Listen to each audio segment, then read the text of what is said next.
All right. Whenever you're ready, Chard. Almost there. Okay. All right. I'm not seeing us live quite yet. We'll be there. All right, there we are. All right. Perfect. All right. Guys, this is a strong year. Okay. This is the year that the Rickroll began. This is the year where we wanted to dance with somebody. This is the year where it's a sin. It's also a year that we're living on prayers. We may not know who that girl is, but we definitely know the game of the years for 1987. Today on. I only listen for the today on. Just so you know. Don't not say the today on Yeah. over the intro.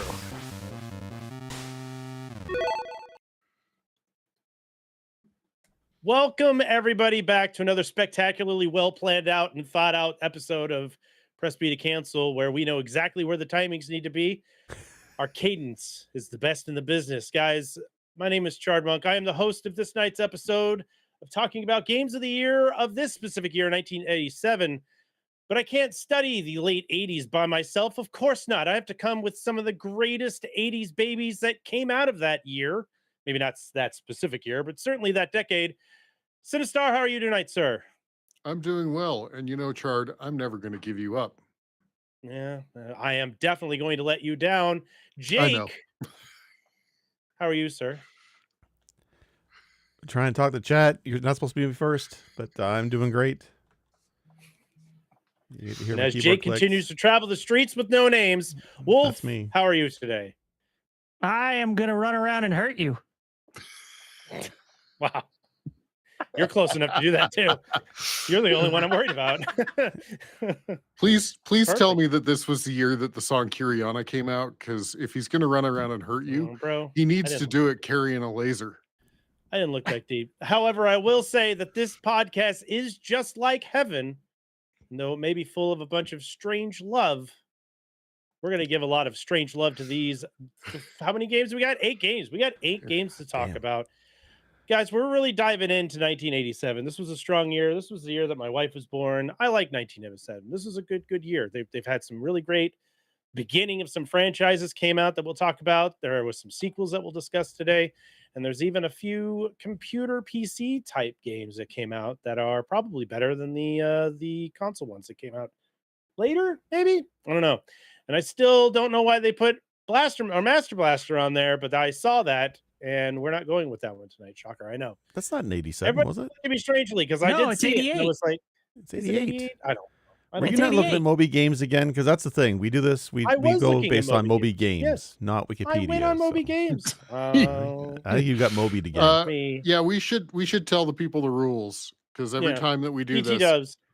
we go on Moby Games release dates, even if it says something, because it may have been released in, say, Japan on the year we're talking about. We still go by what Moby Games says the release year was.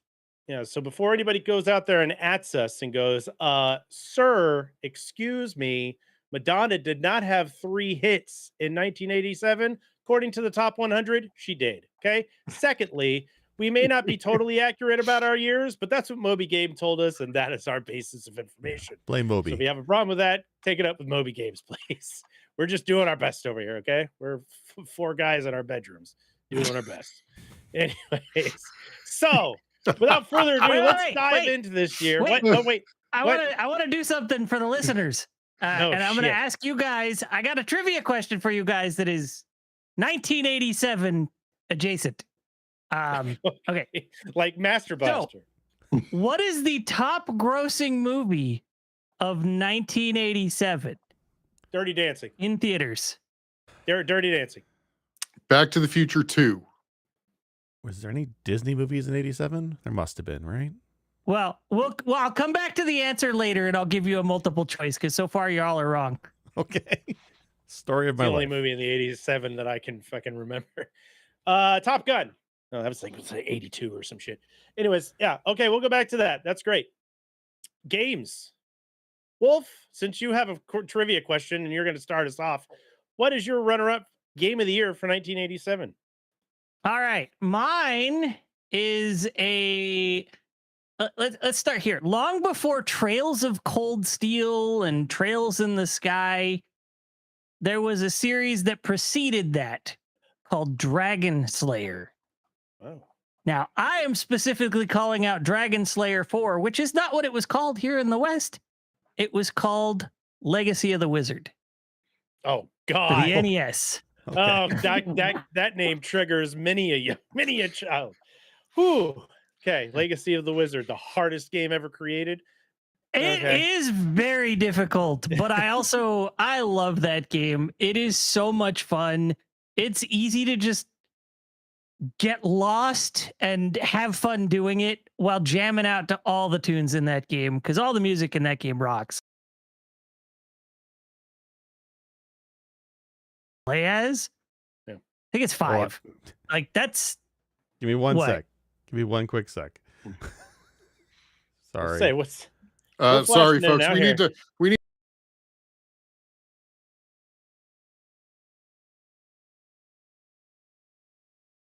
What happened? There it is. I messed up a scene. Give me one sec. All right. Sorry. Continue. You're fine. Legacy of the Wizard, which is like an isometric top-down, top-up shooter. No. It It is is... so weird. No, it's a platformer.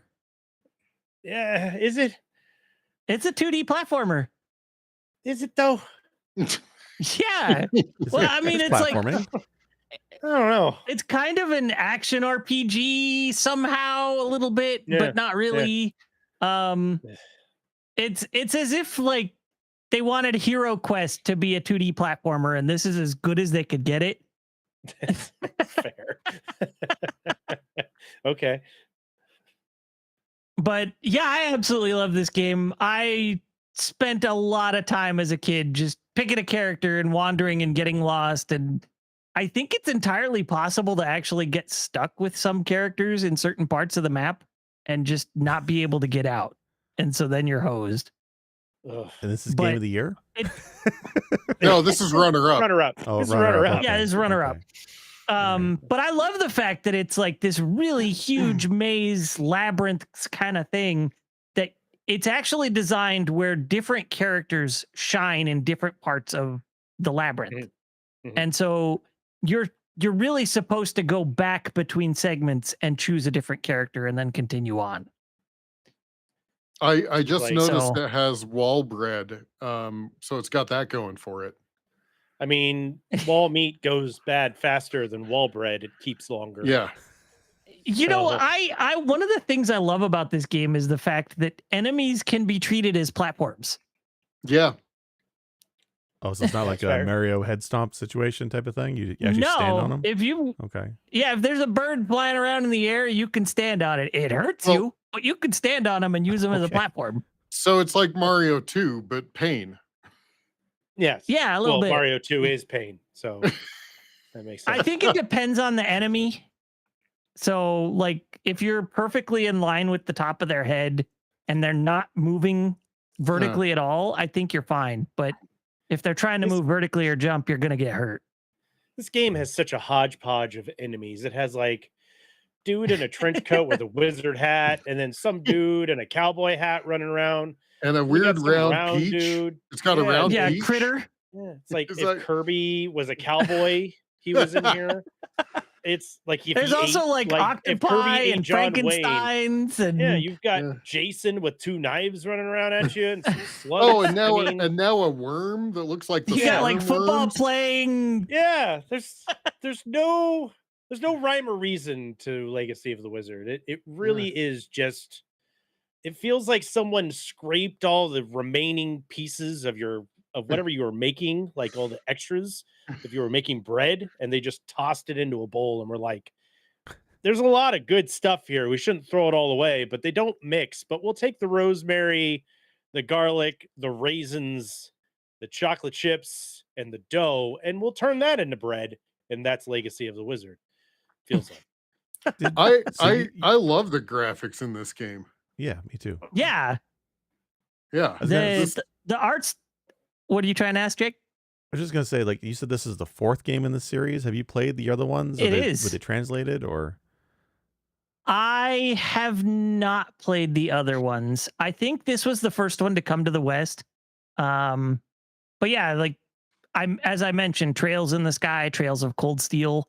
Those are an offshoot of the Dragon Slayer series. Okay. So the series is still in production, just by another different name now. Are they still making these? Yeah, the Trails series. I think they're still making them. Wow. Gosh, how long is that then? That must be rivaling Dragon Quest and Final Fantasy at this point. I believe, in North America, this was published by Broderbund, but I do think it was a Nihon Falcom game originally. Okay. And so, it's been an in-house production the whole time. It's pretty wild. Quietly, the Wise series is over here just making 60 versions of itself as well. Ease. Ease. I think it's Ease. It's Ease. Yeah. Ease. Yeah. You can tell we know games. We're mispronounce everything. We're professionals, Washingtonian guys. Well, to be fair, I called it Wise for a long time, and then when I saw the anime, I was like, "Oh, it's Ease." Ease. Ease 60, Legacy of the Trailblazer. Yeah. This weird. But this is a game where a lot of people like they wish death upon RAers, because a lot of folks are like, go badge Legacy of the Wizard, and everybody goes, absolutely not. I will not do that. This game is apparently notoriously difficult in Legacy. It is, because it's got 5 major regions in the map that are intended to be traversed by one of the family members, because they all have different abilities and movement capabilities. So like the girl, she moves really slow, but she can jump really high. She shoots kind of far. So she's Princess Peach. Yeah, she can float. The family pet, which transforms into like a little baby dragon looking thing. He moves really fast. He hits really hard, but his attacks don't go very far, and he doesn't jump very high.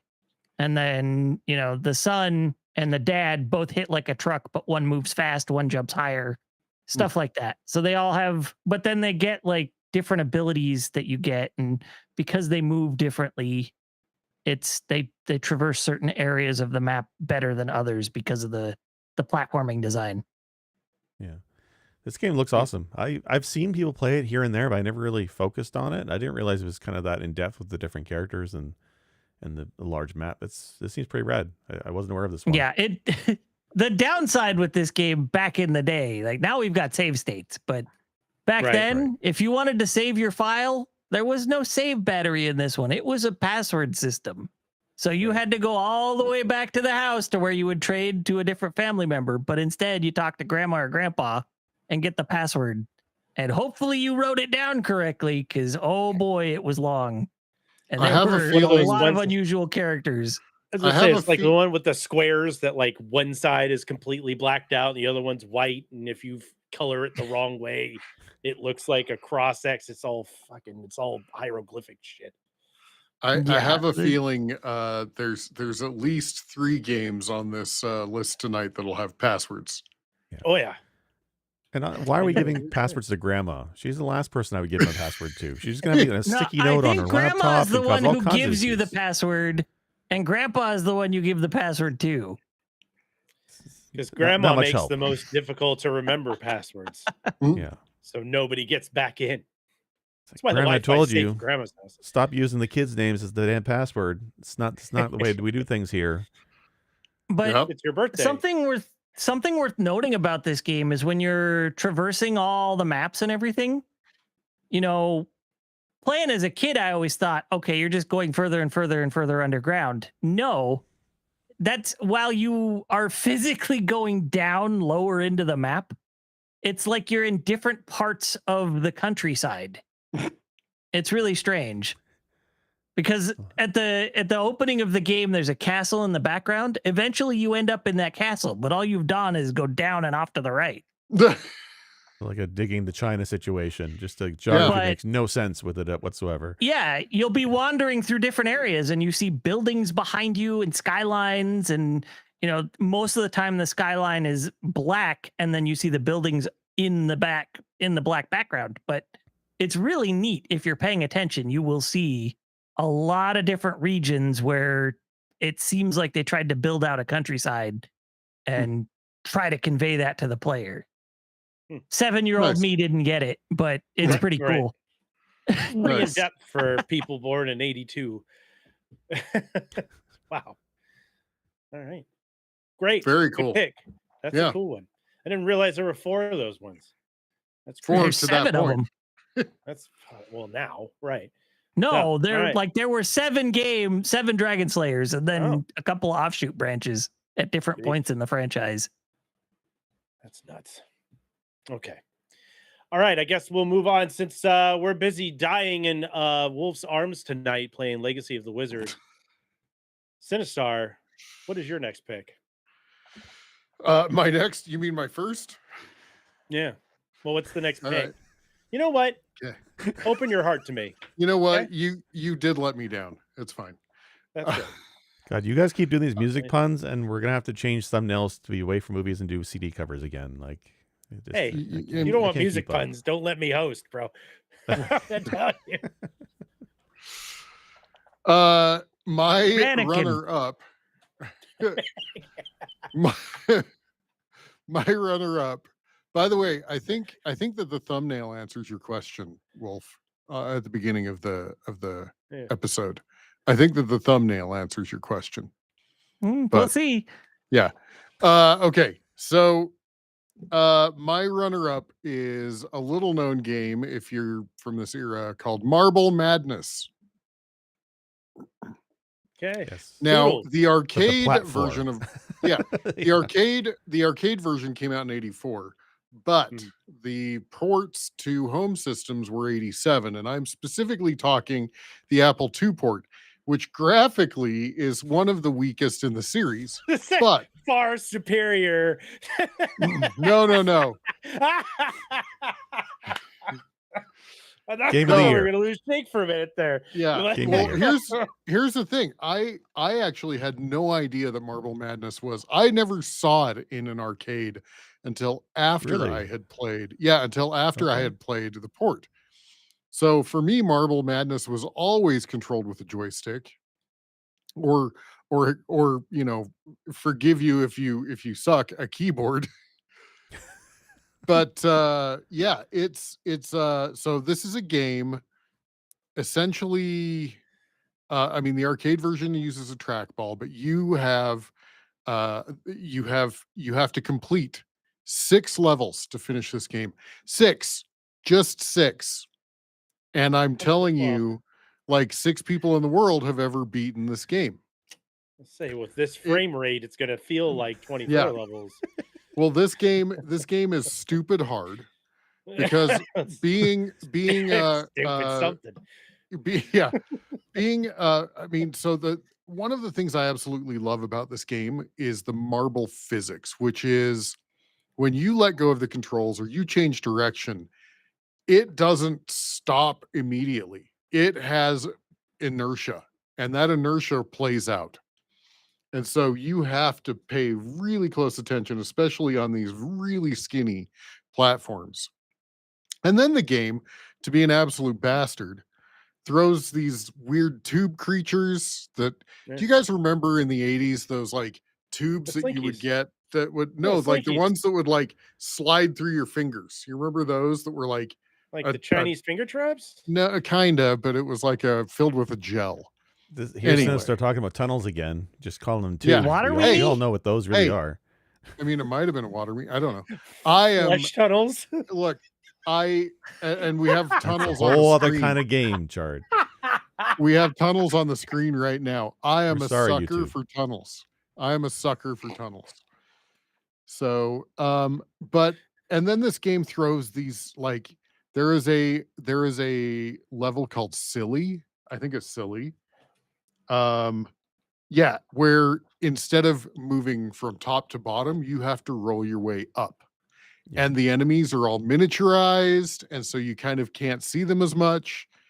Yeah, but it's one of the games that you are going to struggle the most at, but you're just going to keep trying. I can't tell you how many times I played the first 3 levels, and that's probably all I ever played was the first 3 levels. Same. Because you probably only had the 2 discs, because you had to flip them every time you did another level. It's like 5 stages. Yeah, 5 discs, right? It's 5 discs, yeah. We'll flip them, so that'd be 10 levels. It's hard, but I've beaten this. Okay, you're one of the 6. NES. I've beaten one of the 6 people out there. You know, in Canada, we only had one video game in '87. It was Marble Madness, so we all took turns playing it. But you struggle with Kirby. Look, the Sun and the Moon is a very difficult boss. We've gone over this before. Marble Madness is a baby's game. I could beat Marble Madness on my lunch break with Mario and have time to spare. Right after 8-2, huh? You know what? Yeah. Jake, you know what, Jake? Record it. Let's go. Shit. It's been a while. You know why I've beaten this is every time they do there's this big competition called Big 20. They do it on Twitch, and it's basically speedrunners have a little competition, and they go through a list of 20 NES games. And this one has come up a couple times. And every time they give the announcement of the Big 20 list, I never compete because I am the furthest thing from a speedrunner. But I'm always interested to see what the challenges are. And whenever they do Marble Madness, it's like a 3-minute game. You can beat this game in minutes. Like, it's not a very long game. So I practiced this one just to try it out. Yeah, it's not very long. So I did practice this one. I can beat the NES one. The arcade one, I don't remember. I'm with you. The controls are just janky no matter what version of this you play. Yeah. You know what, though? I love the inertia. I love the inertia. Yeah. The physics in this are great. That's what makes this game. Is it Mark Cerny is the guy who did this? Where did he end up? I think he ended up at Xbox, I want to say. So he's pretty well now. See, the video is over. That's how short this game is. Now I got to turn it off. Well, now we're talking Rastan. Did this come out in '87? If so, I picked the wrong game. Oh, did it? We should ask this guy if he was born in '87.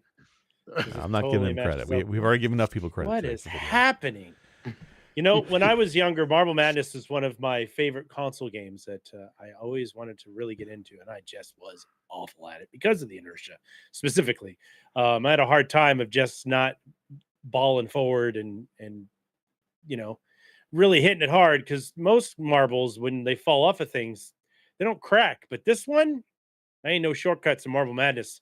There's only death and dust. But that's one of But that's one of the endearing things about this game is when you break into dust, a broom comes out and sweeps you up, right? I mean, like, it's endearing. Like, why do I need to go down this hill? I'll just fall to the ground. I'm a marble, for Christ's sake. Nope, you are Grandma's snow globe falling down the stairs. That's what you are. You are not a marble. This is not a marble. This is the most fragile piece of glass that's ever rolled over tile. I feel like I got an unfair amount of ship for my pick when this one is probably harder. Yeah, this is a harder game, I think. Do you think so? It's not long. That's what it is to me. It's like it's a game you can beat in 20 minutes. Every time I play, it feels like an eternity, and I only get 3 levels in. Okay. And I try. Like, I want to be good at this game. And it's subtle chest puffing over there. Really? It's a good game. It's a great game. I just don't think it's very difficult. Personally, maybe if it was longer, maybe. You know what I want to try? Oh, because I've seen more than 4 levels in the game. Jake's gonna platinum Marble Madness. God, I don't even want to look at the Chivas for this one. It's probably ridiculous. No, I beat it in 3 seconds. I actually want to get a trackpad. I want to get a trackpad for my Mister and try the arcade core with the trackpad. Nice. Oh, is the arcade version on Mister? I don't know, but if it is, that would be like epically good. Get your get some golden tea in there too while you're at it. There you go. Yeah. By the way, speaking of difficulty, so not only do you have the inertia and the little tube enemies and whatever, there is a black marble that is your nemesis and will chase you down and try to knock you off wherever you are. It just tries to send you another direction. So awful. Yeah, no, This is one of those games where it's one of the hardest games that I love. You know, fair. And I've never beaten it.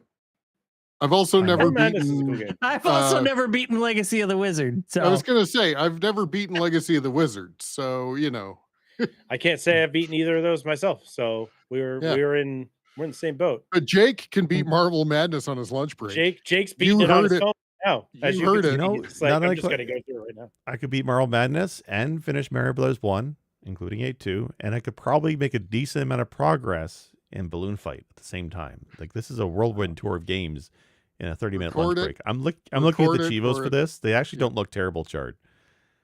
Yeah. Like, the hardest one is squish all the mini enemies on the silly race. This is the NES version. I'm not touching the Apple version.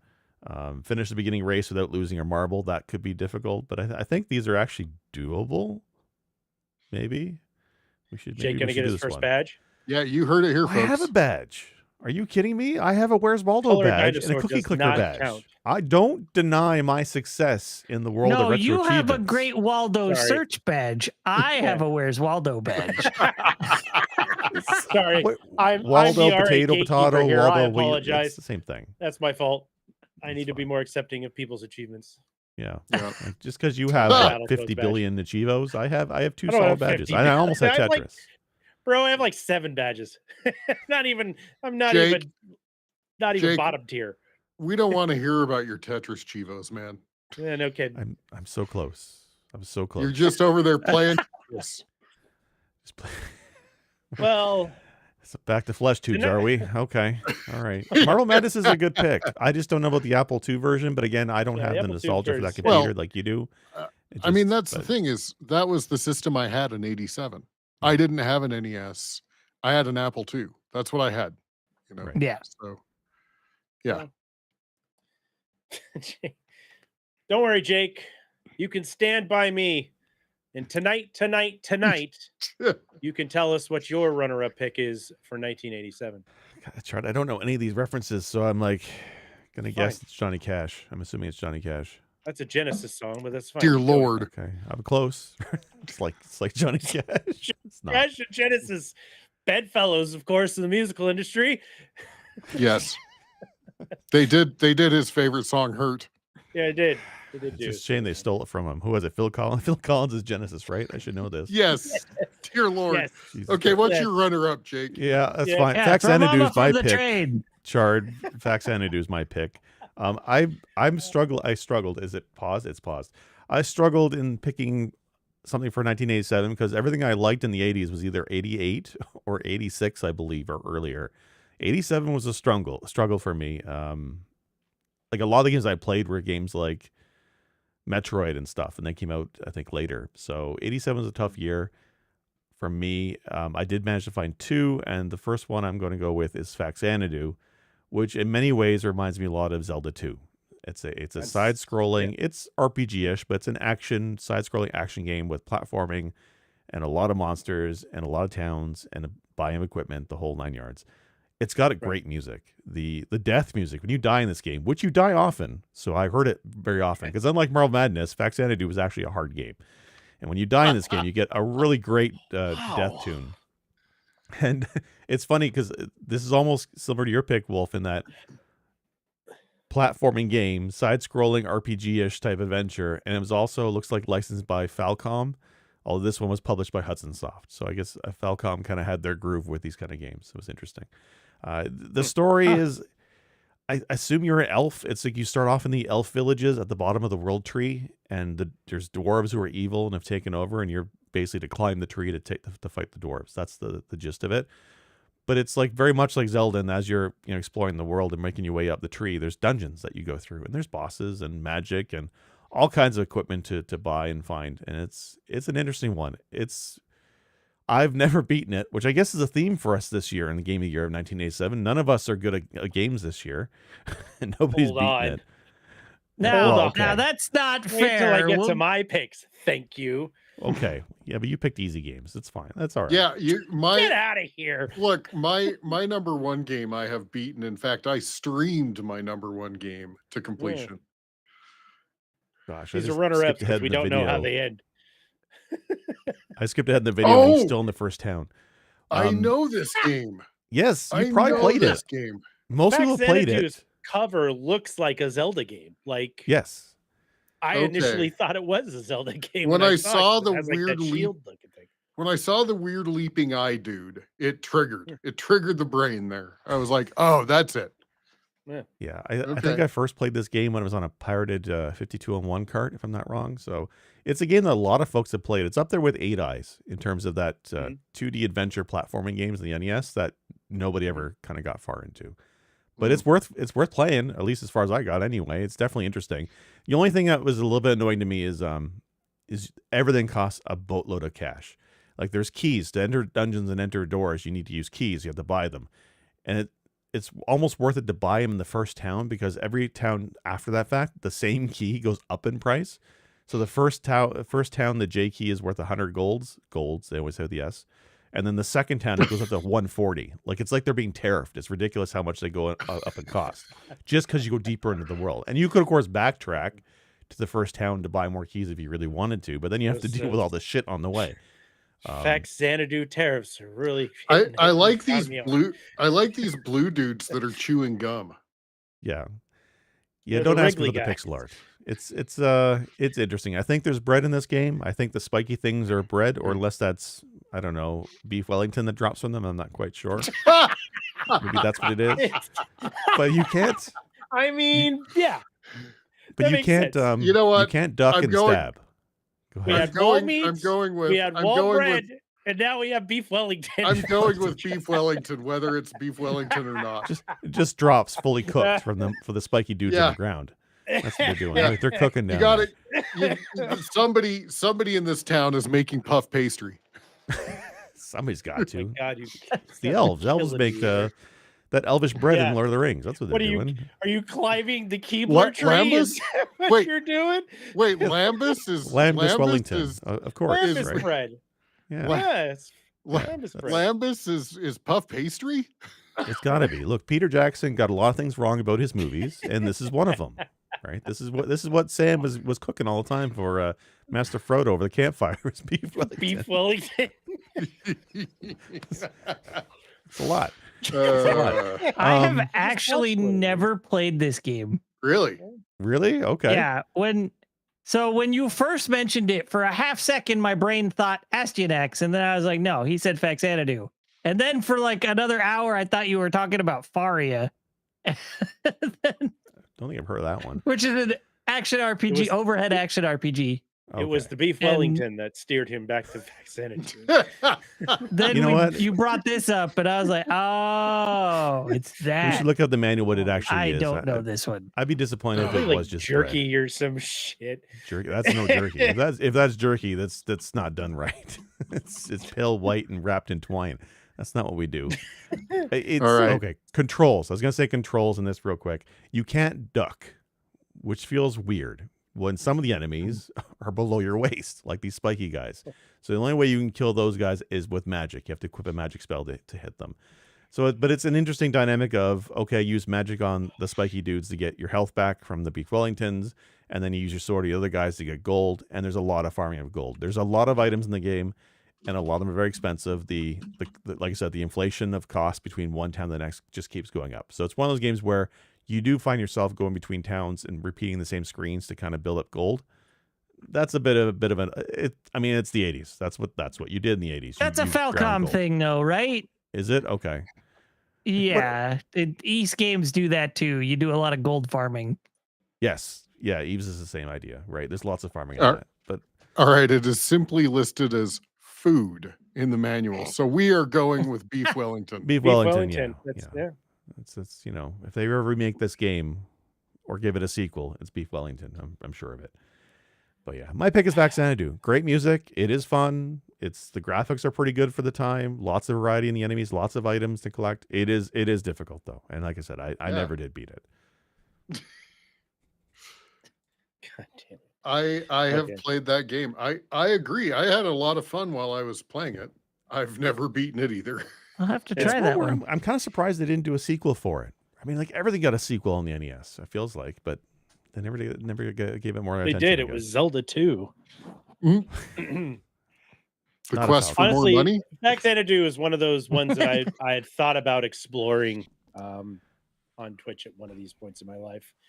It looked very interesting. It was, again, I mistaked it for being a Zelda game because the cover looked like that, but you never read the name. And then when you're young and you read the name, you're not going to say Fax Xanadu. You're going to say Fax. It's got X's in it. What the hell is that supposed to mean? So We're probably pronouncing it wrong too. It's probably a Fazanadu no, I or think it's something. Fax Xanadu. I think it is Fax Xanadu. Is it You're right. Fax Xanadu? I mean, it's fax. Okay. I don't know. Fax him. Let's ask him. Send the paperwork in. Yeah. Well, all right. Well, All right, Chard, that's- what's your like- easy game you picked?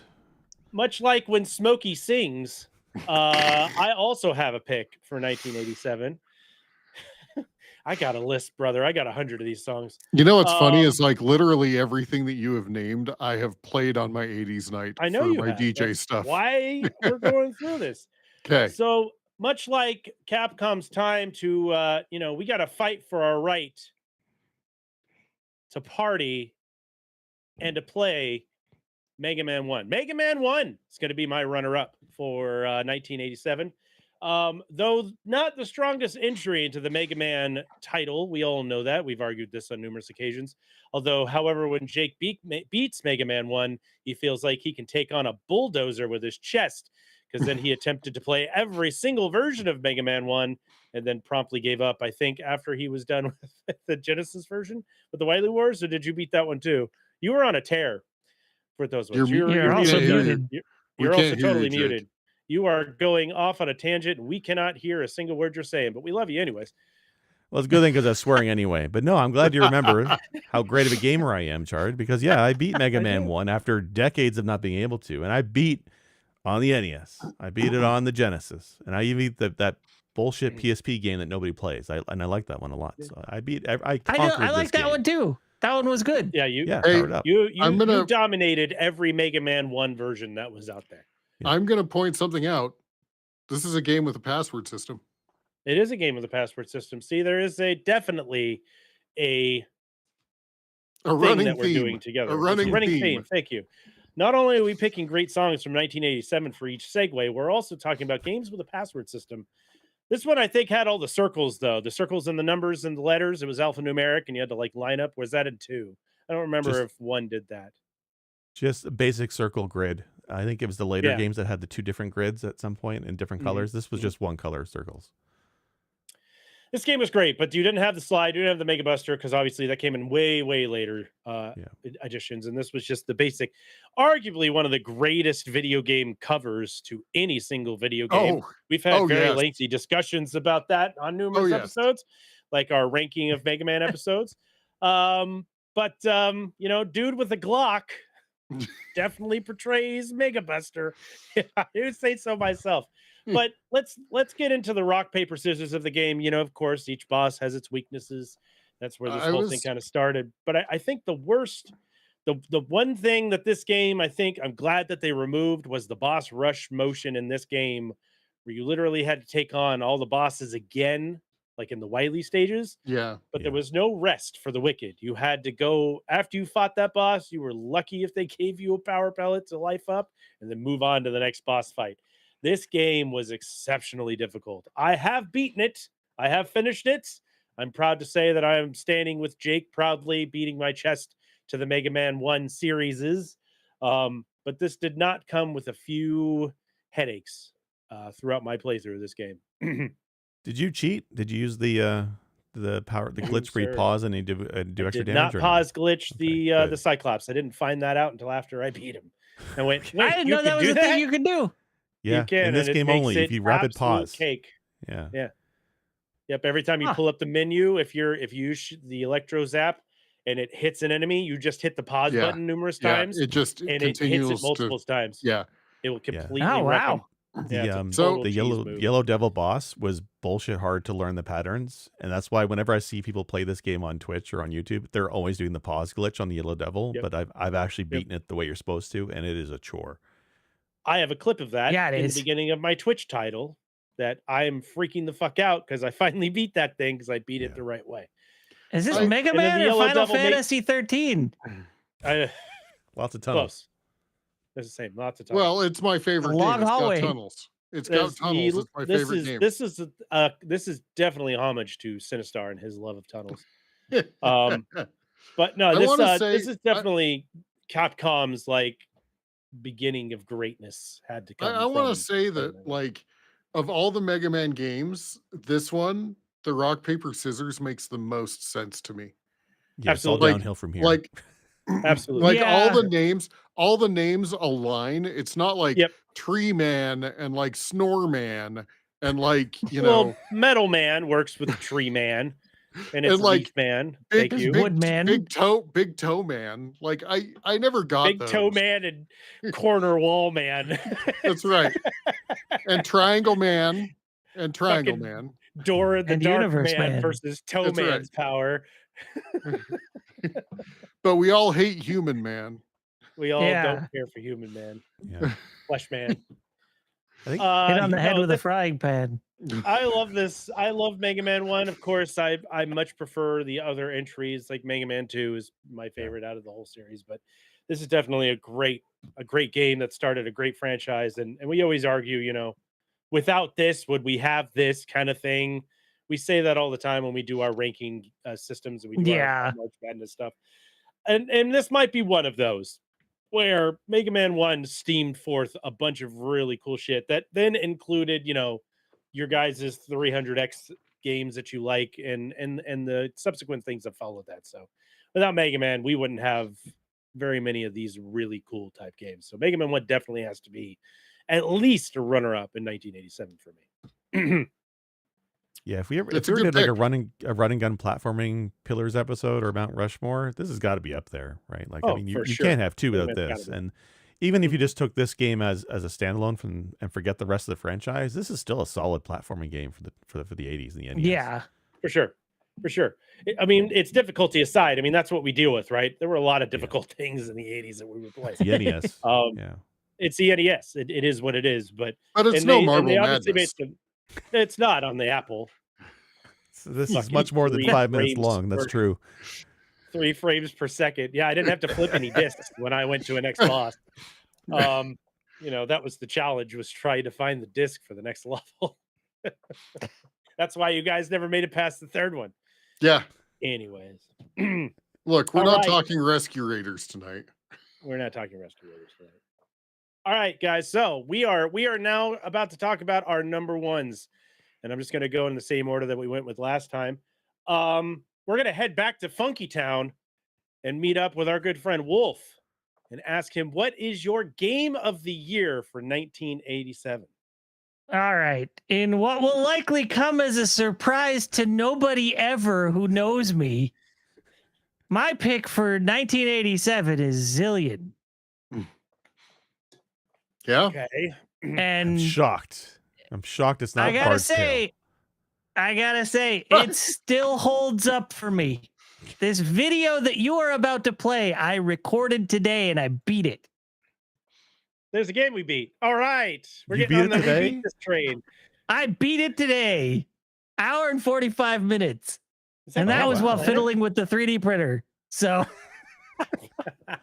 Oh, does it have wall meat? It has wall bread. It has more wall bread. It's bread. It has beef Wellington. Future beef Wellington. Wall beef Wellington. In the future, it's preserved better in the walls. That's how they do beef Wellington, like the cybernetic combination of bread and meat. Is that? And mushrooms. Mushrooms are in there too. Oh, and it has ducking. It has ducking. Yes, it has crawling. It has crawling, not just ducking, but crawling. Wow. This is leaps and bounds better than Fact Sanity. That's true. Yeah, you can duck in this one. That's infinitely better than Fact Sanity. That's the power of the Master System at work right here. This is why it was a superior system. Everybody wanted a Master System, Chard. Everybody wanted this game. They did. Nintendo who? Nintendo don't crawl on the ground. That's what it don't do. I know we talked about this, Wulff, in the past, but you have to explain what you even do in this game, because I still am confused about how you beat this game. Like, you collect passwords? Is that what it is? And wall pie. Okay. Yo, is that a fantasy zone call out right there? Yes, Opa is your level ups. Opa was actually in the Zillion anime for some reason. I don't know why. And I do think it's funny when you beat the game, it tells you like all their like the day they were born, which is like in 2370 something for everybody. And then it tells you their height. For the boys, it tells you their weight, not the girls, because they're classy like that. Respectful. And then for Opa, it tells you like his height, his width, his wingspan. The details you want to know, really, is Opa's, No details. birthday for Opa though. Oh. I live for the never birthing of Opa.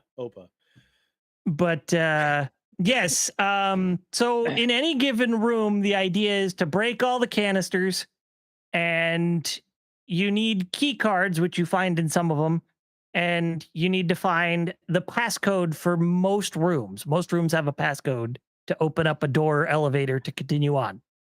Those passcodes are 4 random numbers from 0 through 9.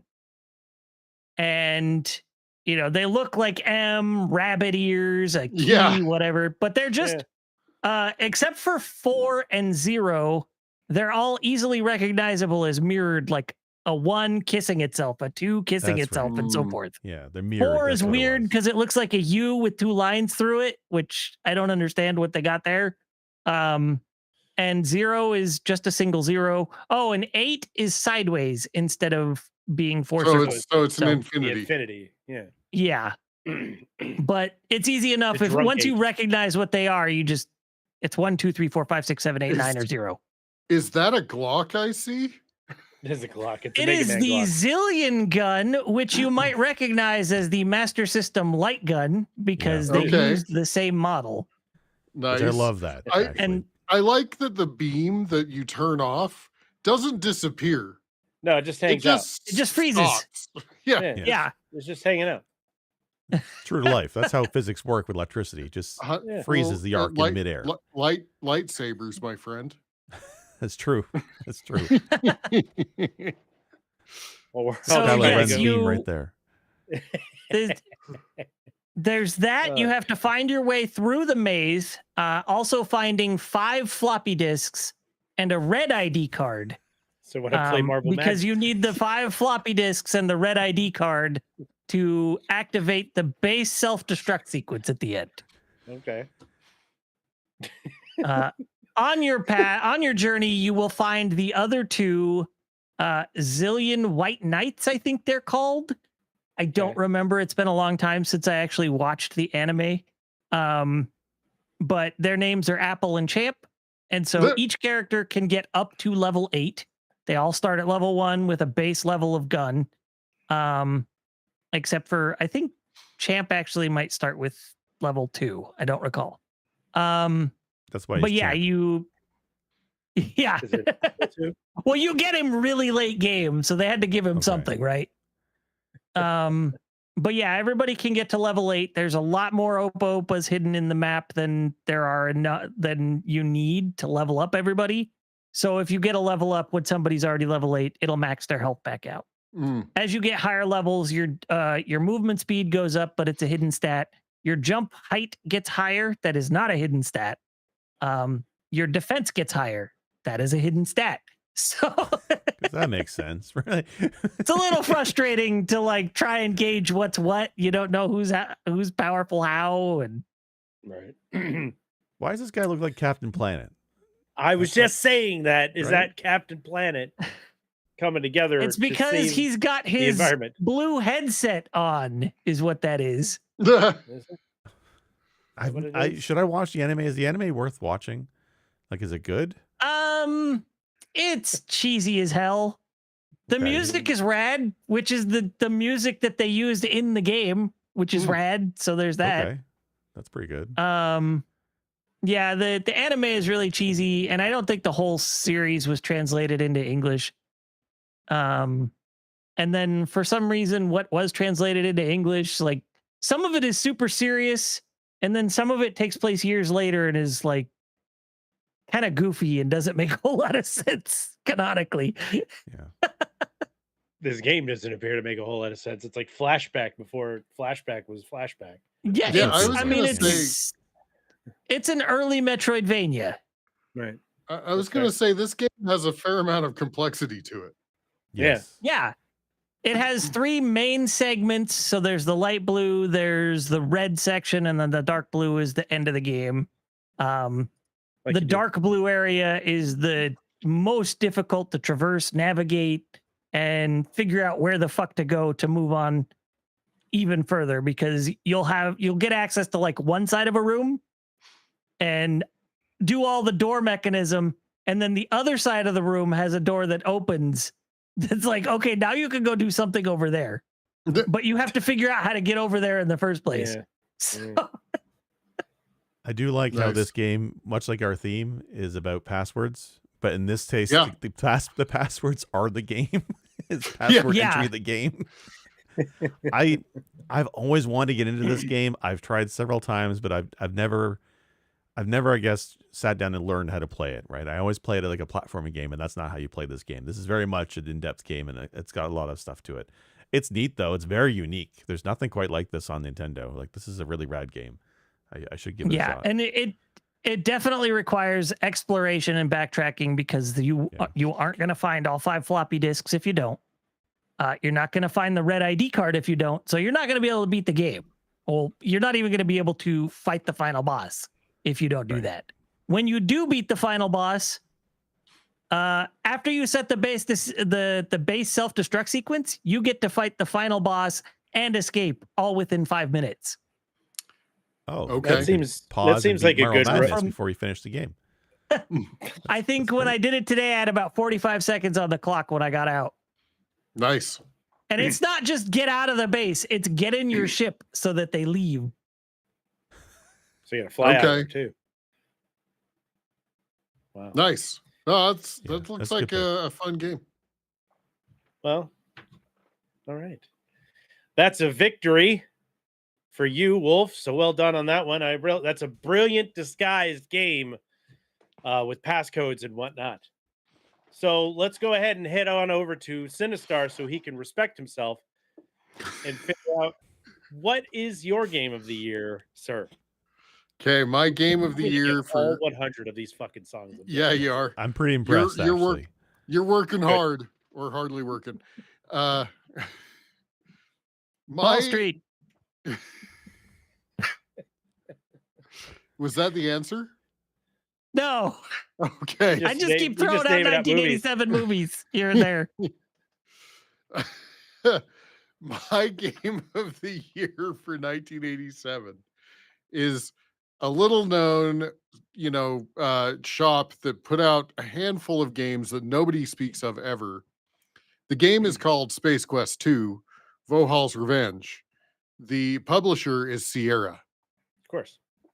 Sierra was a fucking juggernaut in the 80s with both King's Quest, Police Quest, Space Quest, Quest to Find My Keys. Hero Quest, which became Quest for Glory, because they had a naming issue.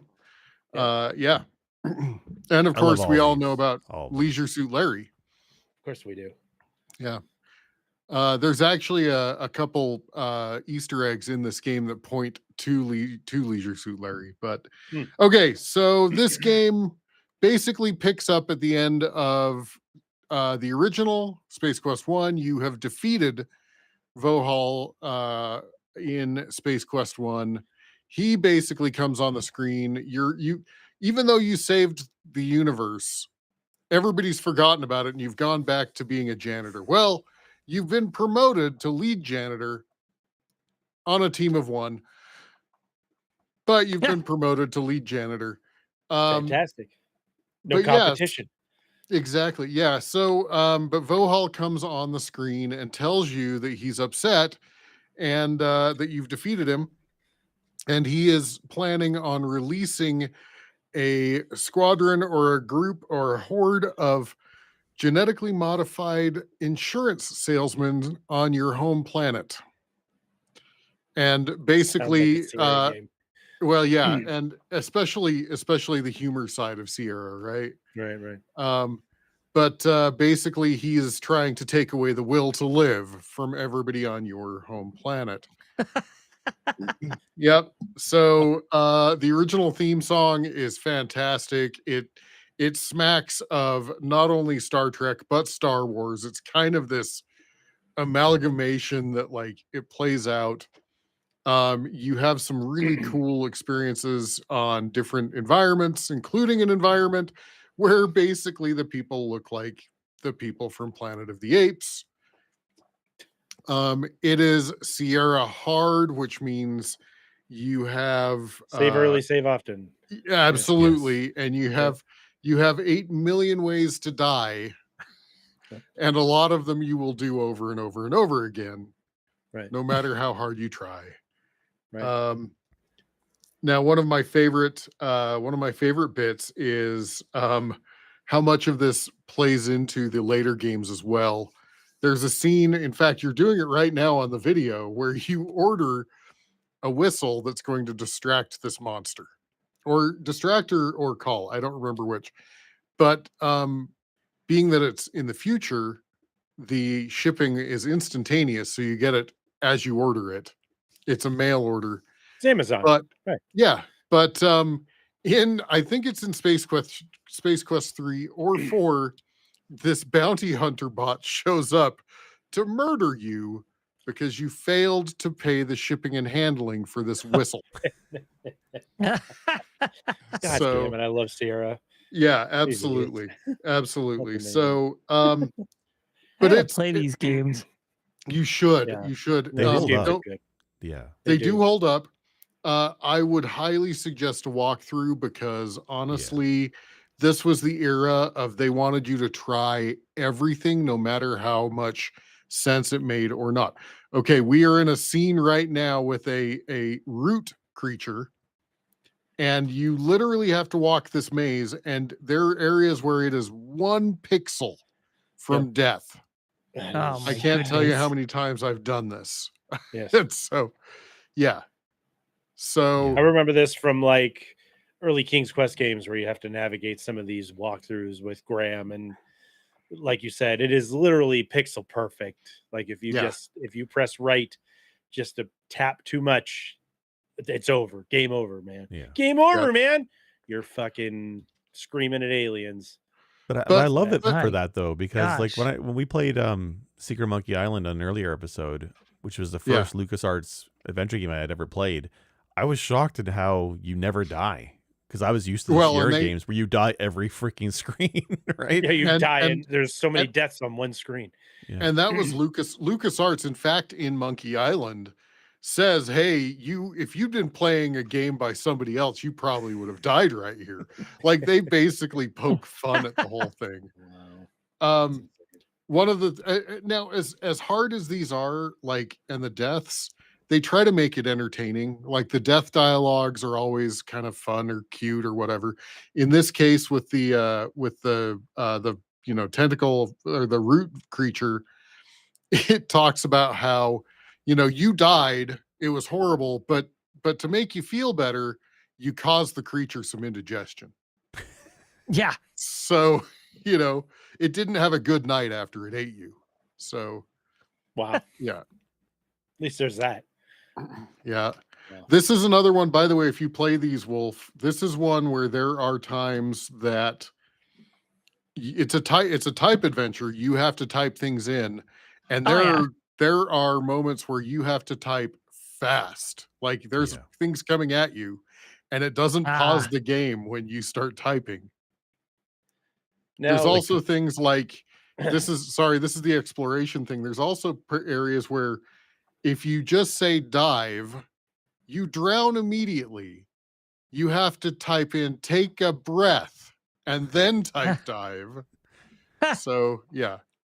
It's also one of those games where right from the first screen of the game, right, when you're the janitor and you're making your way up to the dock, you have to search your locker because there's items in the locker you need, and some of those items you don't need till much later on in the game. It's one of those. Yeah, the Cubics Rube. The Cubics Rube you need much later. I think there's a jock strap you take as well. I think you use as a slingshot later. Yeah, you use that later against the Planet of the Apes people. Yes, but I just love like the environments are pretty varied. I like the different elements of gameplay. One of my favorite sequences where you're on your hands and knees crawling through tunnels with the gem, and there's creatures in there. That's freaking wild. I have a lot of memories of this game. I don't think I ever. No, I did beat this once, I think. But this is the only Space Quest game I played. I played a bunch of the Sierra games, but this is the only Space Quest I played, and I really do want to go back and play the other ones. But you know what it is I like this graphical style. Was it EGA? Yeah. I don't like the newer style. This was CGA. This was CGA. Yeah, okay. But this is the graphical style I like of the Sierra games. I don't like the newer style they end up switching to later on. Actually, I'm sorry. This is probably EGA. Looking at the number of colors, this is probably EGA. Yeah, pretty sure. See, I like the upgraded, like the King's Quest V upgraded look, where it has a little bit more depth. I like that look over this. Well, and they did release, I think Space Quest 1, but not 2, was done as part of the VGA remixes that they did, the later releases.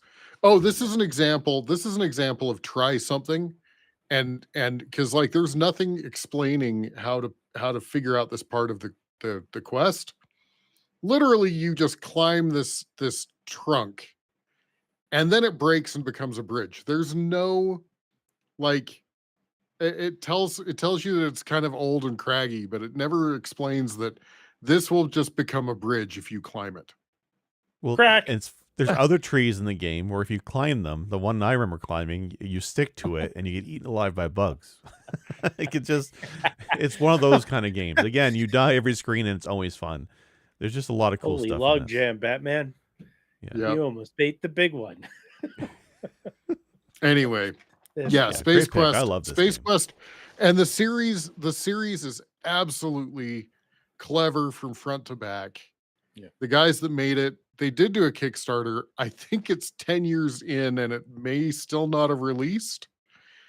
They're called Two Guys from Andromeda. But the original Space Quest games are fantastic. I mean, honestly, other than like maybe Codename Iceman, it's hard to go wrong with Sierra games. True. I would agree with that strongly. I was a big Iceman Sierra growing up for a long Police time. Quest game? No, it's a espionage spy game, and it's not good. Okay. It's on the list of like bad. It's not quite as bad as Dark Half. They're all first round draft picks. Okay, so sometimes you just got to get a Mr. Irrelevant. It happens. It's all good. Yeah. All right. Hey, that was Casanova of a pick there, Sinistar. So very happy with that. We're gonna go ahead and much like Gloria Stefan and the Miami Sound Machine and the rhythm that's going to get you. So is Jake's pick for Game of the Year of 1987. Jake, what is the big time pick that you have for 1987?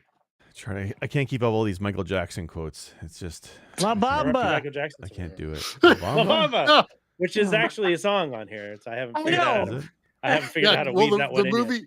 The movie came out that year. Oh, is that the movie? Is that the answer to your trivia question? No, he's just yelling out movie names. Damn. I have a feeling it's your thumbnail. I have a feeling Chard is like very carefully treading these song titles, and I'm just throwing movie names at you guys. Okay. He's just to be cool too. I would be cool too. La Bamba was pretty good. It's a great. We have another game with a password. We have another game with a password. That's true. We do. Which is also a franchise, which is Punch Out. My game of the year of 87 is Punch Out. And how could it not be? Somebody had to pick Punch Out, and I'm happy to pick it. It's one of the best games on the system, period. Never mind just 87. But it has passwords, and you'll use them a lot because the later stages, the later circuits are brutally difficult on the timing. And this is, if you want to talk about hard games, you have Kirby, and you have this. Pretty much is this the jump in difficulty, right? You have this and Kirby and then this. This game is brutal. I've never beaten this game. I've tried so many times over the years. I always get to like that last circuit with Macho Man and Soda Pop and then Tyson. I think I made the Tyson a handful of times and he just wrecks my clock. Like I just can't do it. Well, isn't Sandman up there in that last one as well? He is. I can't remember the last order. Is it Sandman, Dream, and then Tyson? Because it's tough because later versions of this they took out Tyson for reasons, which people can look up. So they've definitely released this. But when this came out in 87, it did come with Mike Tyson. and it was pretty brutal. But the gameplay in this still holds up. Like the controls, there are so few games that have controls this tight, and there is no other boxing game that has controls that feel this good. Like period. Like this is the boxing game to me, including later Punch-Out games, including the later Punch-Out games. They definitely carried this controlling over with like each game and each subsequent improvement to the game. This game is so fucking tight to play. I can't even believe like, even firing it up on an emulator, you're still like, holy shit, this thing snaps real good. Like it's really fun put together. Yeah, like this is the only game that comes close is maybe the Wii Punch-Out, but even that I'd rather play this NES one. Like this is one of those games where if I got 5-10 minutes, I'm not going to beat it like Marble Madness, but I definitely have fun for 5-10 minutes playing Punch-Out. And I usually get a few fights in, but it's just snappy controls. The music is pretty great when you the what do you call it? The little cinematic when you're between bouts where you're jogging in your pink tracksuit. Doc is chasing after you. That's iconic. I just love all the cutscenes, the bullshit advice he gives you between rounds. It's great. This is an all around. And of course the slight racism between rounds. You know, Piston Honda is not racist at all. No. Well, I mean, this game was made in Japan, but no. That's the for sure. That's it's the thing. The strongest is part of the Honda, bro. Works. It's an important part. You got to have a piston in your Honda, bro. It's not racist when Japan makes the racist gag about their people. Sure. It's not a rotor Mazda. Okay. It might be a little racist when they do it about everyone else, though. I'm not going to argue that. Or is it just South Park at that point? It's just South Park at that point. South Park can get away with it, but not. No, this game. I mean, this game is so iconic. A buddy of mine for Halloween dressed as Little Mac. He found a pink jumpsuit to be Little Mac. That's perfect. Wow. Yeah. Very nice. Yeah.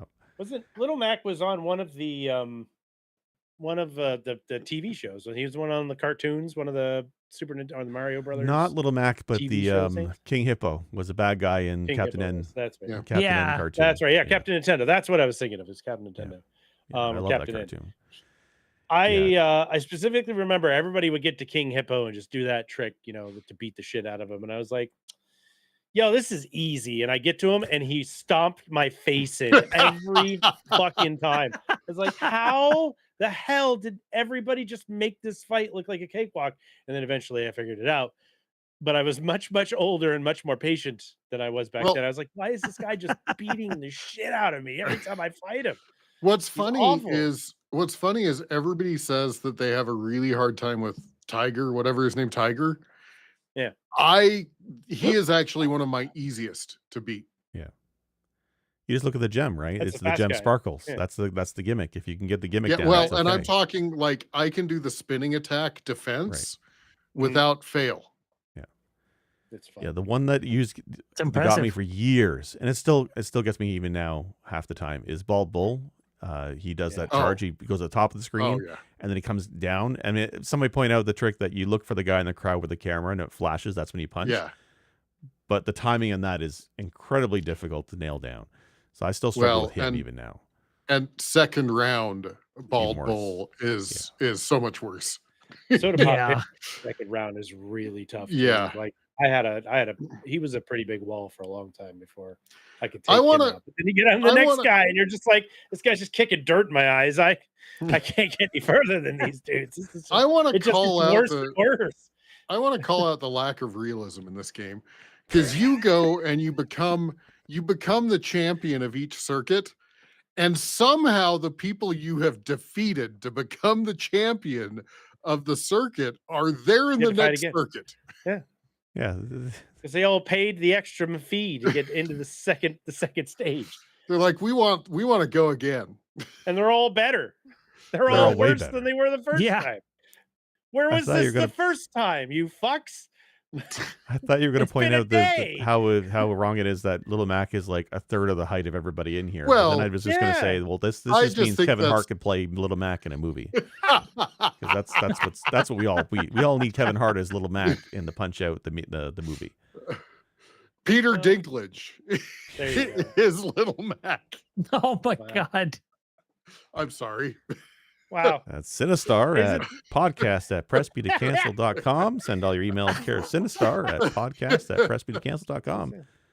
I love I Peter didn't know this Dinklage. was his last episode. I thought he was going to be here. It's been nice, guys. What a send-off. Yeah, No, this Punch Out's a great game. This is a great Yeah. choice. This was definitely challenging, but it had its humor in it. I love the like you said, the different, like, everybody had a different skill that you had to watch out for and a different cue. And I really like, I'm a big patterns guy. So I'm a big fan of watching the patterns do what they're doing. So I think that's pretty dope. This is a great pick. You mean 87 Bridget says she's going to send me some hate mail. Good. Also, Captain Nintendo was your high school nickname, apparently. Captain N, man. That's Captain N. All the cool kids just call him Captain N. It's just, Well, it wasn't very cool in my youth. Oh, okay. Speaking of not being cool. Well, I'm the last one, right? That's it. All right. That's a fantastic pick. Nothing's gonna stop us now as we do a shakedown and we don't dream it's over of the greatest game of 1987. Now you can either select this with or without you, but you're allowed to Monet with the lady in red. And we Dear Lord. We almost have it all. We did, because you know what we had, guys? We had Final Fantasy. We had the first Final Fantasy to grace our little Nintendo streams. From head to toe, it was Final Fantasy. That was me. It still is. As you look at my wall, get your bingo cards out. Final Fantasy was Pog. I love this game. This game was broken and janky and still remains so to this day. Spells that didn't work. Rub a spell, supposed to just be like erase. No, it doesn't do shit. But it's there, and you could spend way too much gold farming to try and get spells that didn't work. But it's fine, because if you can do a white wizard run, you're the greatest RPGer of all time. I'm looking at you, Rabbit Beeve. But moving forward, you can grab, this was a great one, because you could select, you can have 4 warriors, you can have a red mage that had a combination between white and black magic.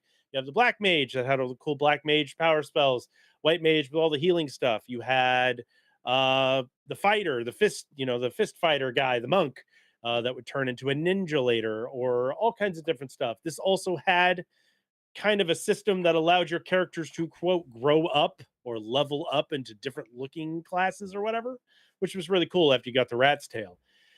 This game was the bane of my existence and also the joy of my life for most of my youth. I had the original copy of this game. A buddy of mine growing up, we played this game religiously all the time, and we could not get past the marsh, the poison marsh. We were stuck there for years. Astos is a bitch. But I'll tell you what, in about 2001, I proudly destroyed Astros and his ass with a bunch of weapons in the poison swamp and successfully beat Final Fantasy 1. Dude, and poison swamps are your favorite. Yeah, they're my thing now. That's where it starts, right? This is like the villain origin story of me and poison swamps was Final Fantasy 1. Final Fantasy 1, of course, was Squaresoft's last attempt at making a game, which is why it's aptly named Final Fantasy. They were very enthralled by the Dungeons and Dragons system, so they turned it into a video game to play with. So there's a lot of Dungeons and Dragons types creatures that you see. Obviously, the playstyle was the same. They also referenced Ultima quite a bit. The creator was a big fan of Ultima. Yep. And you could see that. You could see that as you play through the game. You see a lot of differences and correlations between the two. For all the jankiness and how broken this game was, I fucking love this game. I mean, it was the thing that I streamed for many, many years when I started up into Twitch. It's created a whole motif and lifestyle that I love in video games. And I measured many, many games. And unfortunately, I did not have, after the Nintendo, I had the Sega Genesis, which isn't totally unfortunately, but this was my measuring stick for RPGs for forever. And then Final Fantasy 4 came out for the Super Nintendo, of course, 6 after that. And it just got better. And I couldn't find anything on the Sega that would match this game's energy for me. I loved this game. I still love these games. And without this one, I wouldn't have Kane. We wouldn't have Kefka. We wouldn't have any of that cool shit. And Chaos is a cool boss. The enemies of the boss in the story of the time traveling story and having going back, fighting Garland again. Spoiler alert, it's 1987. Get over it.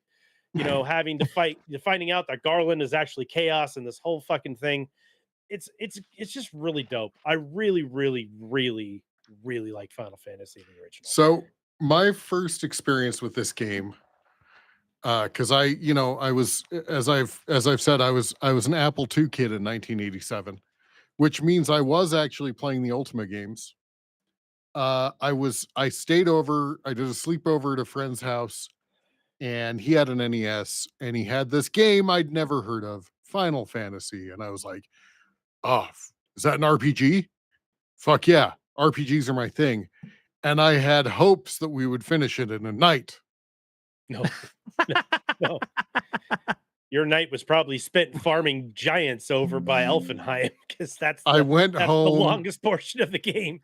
I went home having not slept the entire night, a little bit, hazy from a night of non-sleep. Yep. Disappointed. Well, intrigued, but disappointed. Yep, understandable. No, Final Fantasy is definitely a grind. This game put the grind in Final Fantasy for sure. I spent hours and hours just walking around grinding for gold, specifically for gold. It's not even just for levels. But the funny thing is they don't tell you that. This is a test that kid. marked for They don't tier tell you that you should 1000. probably be level 15 before you go to the marsh. And I'm sitting here at level 8, just getting my face stomped in, going, what the fuck? There's a huge hockey stick spike between these different areas. It's massive. These NES RPGs gave you a real opportunity to wander into places way too soon, because sometimes luck was on your side just way too much. Yeah. And then you get to the next area and you're like, how am I supposed to be here? Right. That's crazy. By the way, Bridget is sending you an email too, Chard. I'm reading. I'm paying attention. I'm not totally out of it. It's okay. That's, sorry, I didn't mean to spoil it for you. Chard Monk at podcast.pressbtocancel.com. Can't change my name soon enough. Anyways. But no, there was no hand holding in this game. No walkthroughs. What do you got, Jim? Well, I mean, no auto battling. No auto battling, no fast forward, no save states. Well, by auto battling, I mean just like it's smashing the button to get through the fights, because then you'll have 3 people miss something. Thing, yeah. Because if you kill something that somebody else or if you fight something somebody else kills, they all just whiff. It doesn't change for the next target. No, you cannot smash buttons to get through it. And I learned that the hard goddamn way. I was like, what is everybody whiffing at? What's going on? There's 5 other things on the screen. What the fuck are you doing? Like 6 mind flayers down in the marsh. Just like real goddamn head in. Just like real life. When somebody dies in front of you, you keep swinging at them. Hey, that's how it works. That's how it works. It's all very realistic. Final Fantasy is the most realistic RPG to date. Can confirm. Magic doesn't work, and you just swing and miss when someone dies in front of you.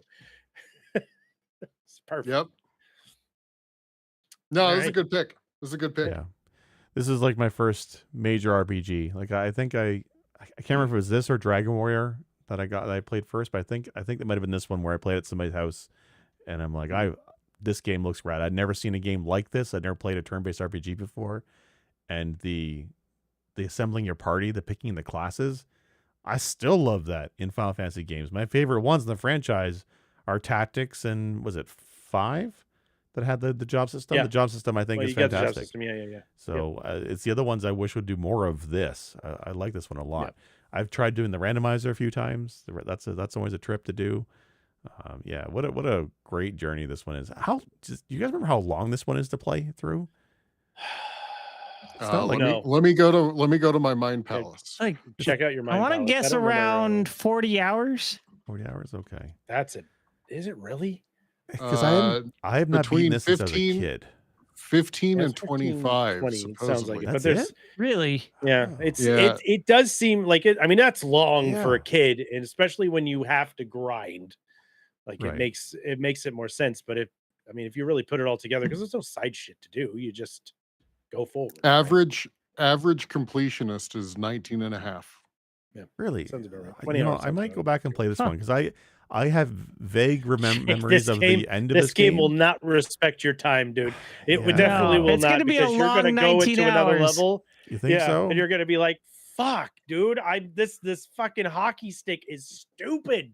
Well, You're gonna be and just like Sinistar fighting the Golem Twins. You're just gonna be. I have raging a all over. feeling it's probably best to play this as the Pixel remaster at this point. Yes, I would agree. I think Yeah. I have a Actually, couple is of Quality much of life more- changes. much more to Yeah. stomach on that one, or even one of the Or earlier advance versions. or that is- something. The Yeah. advanced version, Exactly. probably. The Like, I advanced remember version's toward really the end of the game, there's a bit of a sci-fi bent to it, and I have memories of that, but I have not made it that far in the game since I was a kid. So this is one of those games Yeah. where I'd love to go back to. This would probably be a great Sisyphean game for me. Yeah, if Maybe you're I'll out do there this one next year. fucking, you walk into War Hey. Mech, which is a random battle that will annihilate your team if you're not like level 99. Hey, Okay. how's that? Hell. How's that Sisyphean game going for you? It's installing Might itself. be switching it as up to we Final speak. Fantasy. Guys, I'm gonna pivot to Final Fantasy 1 for my sister. Hey, I've already pivoted, so why Yeah. not? I've already beat mine, so it took me 3 nights. All right. That's it. That's my game of the year, guys. Okay. So It's a good all pick. right, so right, Wulff. before come go with me, Wulff, and tell us. We can't try to guess the movie you're gonna tell us, but I break like out an answer. I'm looking for a word Okay, that works Listen, here. I'm trying to weave these in. All right. I'm going to give you guys 4 picks. You each can tell me what you think it is. And then I'll give you the answer. Okay. So we got Platoon. We got Lethal Weapon. We got Beverly Hills Cop 2. And we got Fatal Attraction. I'm going with going Beverly Cop Hills 2. Cop 2. I'm going Platoon. It is, in fact, Beverly Hills Cop 2. Okay. I remember Jake that and one I being are the so boss popular. of 87. Yeah. There we go. Axel Everybody- Foley, don't everybody fuck get around your with Axel- that guy. Everybody get your Axel Foley song out. Since we're talking 80s songs. Yeah. Was there In a your Beverly Hills defense, Cop 2? Sinistar, Platoon was number 2. Okay. This was number 2. All right. Perfect. It also is the Yeah. thumbnail in case you It's also a aren't versed. shitty NES game. Yeah, it's not a good game. There's a lot of I had movie-based that games that one. are trash, but Wow. actually, we could do an episode on that. All right. There's Yeah. Predator. That That is was shitty. bad. There's Oh, Platoon. Predator's rough. Well, There's a bunch haven't of we them. already done an episode on like movie tie-in games that are bad? But I don't Yeah, think we did a we lot have. of NES ones though. Maybe I'd have to go back and listen to that one. Isn't We it probably picked at every least movie one. tie-in game except Quidditch? Isn't it every movie tie-in game? Quidditch is fantastic. That game was amazing for GameCube. I would die to find a copy of that game for my GameCube. I love Quidditch. God, that game's so good. All right. Well, guys, I think we're at the point of no return. We're also on the right track for the best picks of Game of the Year 1987. Love You Down. I'm going to squeeze that one in there. We're going to go ahead, go round robin, and ask what everybody's up to. Wulff, what are you up to these days, and where can people find you outside of this wonderful podcast? I don't have anything going on outside the podcast, really. I just built the 3D printer and got it working. I'm happy with it. I got to get the kids' first sprint going this weekend. I'm about to be happy with it too. Because those are the finer things. Mm. Rock steady. Jake, what are you doing? What are you doing out there in the world that you live in? Where can people Apparently- find you? Apparently, causing too much infinite zoom on the podcast. I hit a button by mistake. This is it anyway. Are you close-upping right now?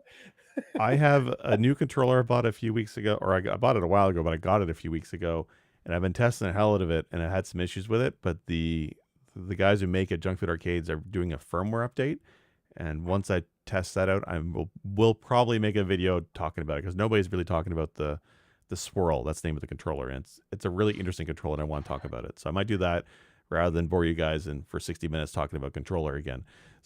So I'm probably gonna do that. I'm also playing Ninja Gaiden Ragebound. I tried the demo during, was it next Summer Games Fest?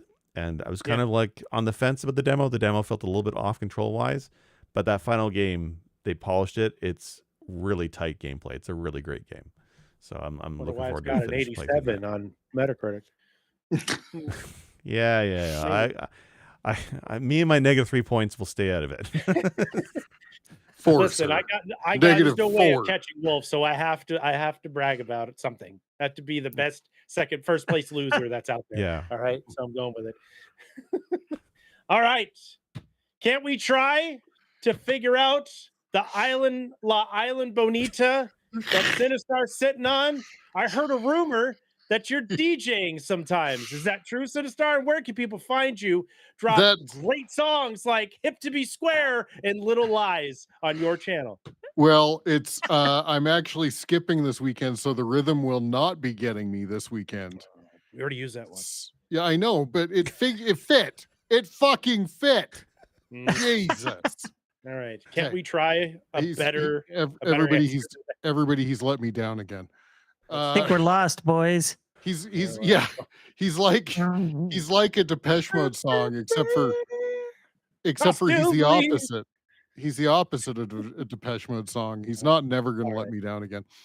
But no, I'm skipping this weekend. I'll probably be back this next weekend over on Soul Archaic's channel on Saturdays.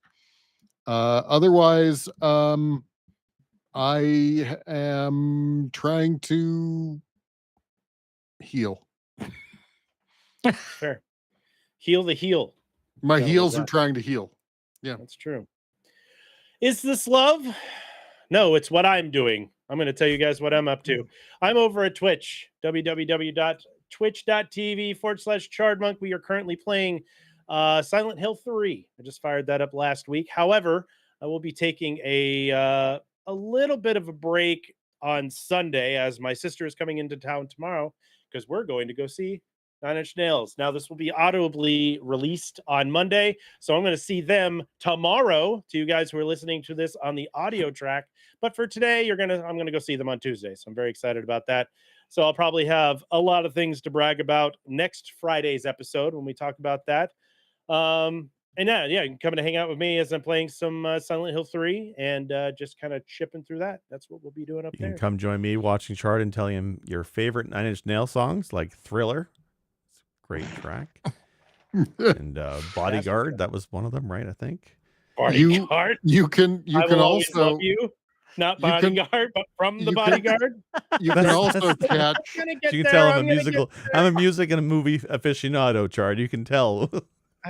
These cool references I'm keeping up to date on. You can also catch Sick Jake on this channel beating Marble Madness probably tomorrow. Well, how about we make a group decision that we're gonna go with squad goals this year, and our first squad goal is gonna be Marble Madness. I mean, you guys didn't like my idea about Dragon's Lair on the NES, and that's fair. That's fine. That's notoriously not a good game, but Marble Madness, everybody loves that game. It might be somebody's runner-up for Game of the Year even. So I think we can all beat Marble only on Madness the together. Apple II. Only on the Apple II at 3 frames per second. I bet it's easier on the Apple II because it's slower. I bet you it's easier. It looked harder. It think did. So? Dude, that game was hard as balls. Guys, you may want us dead or alive, but you can certainly find something so strong like Press B to Cancel hanging out at the SuperPod Saga Network. No. You can find all kinds of What? It's SuperPod Saga. It's SuperPod. No, it's superpodnetwork.com. Whatever. It's not super. No, Saga. It's important because they changed their name. They're no longer SuperPod Saga anymore. They're Space Ghost or something. Super Ghost. Super Ghost. Super Ghost. Yes. Wow. So.